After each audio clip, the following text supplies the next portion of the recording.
దీనికి ఎవరు బాధ్యత వహిస్తారు?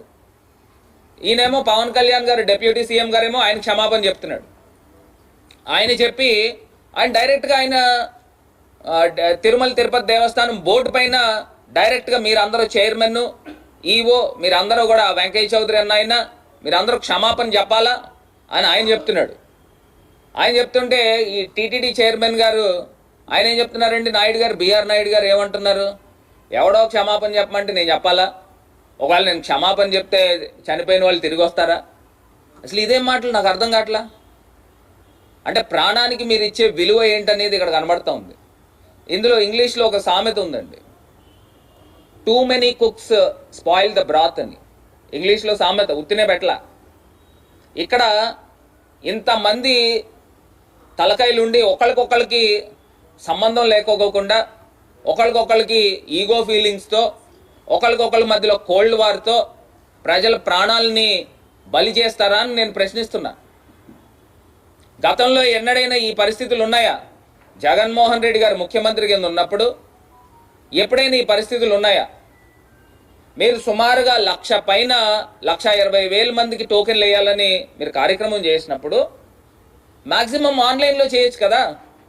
ఇదేమి ఆన్లైన్ ఈ మధ్యకాలంలో మామూలు కామన్ ప్రజలే ఫోన్పేలు చేస్తున్నారు, డైరెక్ట్గా క్యూఆర్ కోడ్ స్కాన్లు చేస్తున్నారు.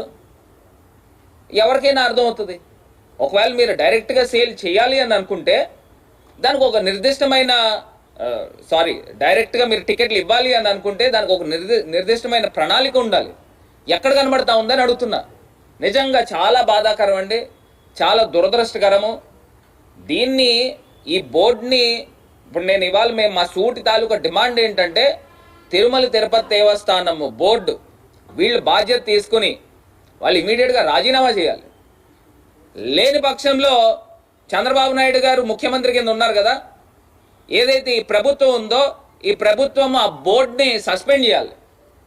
ఇప్పుడు మీరు హై లెవెల్లో మీరు యాక్షన్ తీసుకోవాలి, కానీ ఒక డిఎస్పీని లేకపోతే అక్కడున్న ఒక కామన్ అధికారులపైన ఏదో సస్పెన్షన్ వేసేస్తే దానికి సరిపోతుందా అని నేను నన్ను అడుగుతా ఉన్నా. ఇప్పుడు పోలీసుల్ని డిప్లాయ్ చేయాల్సిన బాధ్యత ఎవరిది? అక్కడ ఉన్న ఎస్పీది కాదా?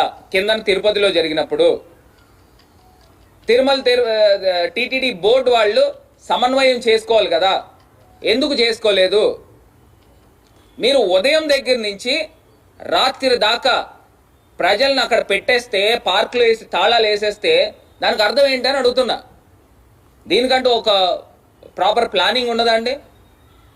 కొన్ని లక్షల మంది ప్రజలు వస్తారు, మీరు ఎంతో గొప్పగా చెప్తున్నారు కదా, ఇన్ని వేల మంది 15,000 మంది పోలీసులను డిప్లాయ్ చేశామని. మరి అక్కడ తీసుకుని వచ్చి ప్రతి టోకెన్లు ఇచ్చే వైకుంఠ ఏకాదశి టోకెన్ల దగ్గర వేల సంఖ్యలో ప్రజలు జమ అవుతారని మీకు తెలుసు. తెలిసినప్పటికీ కూడా 10 మంది పోలీసులు ఉన్నారండి.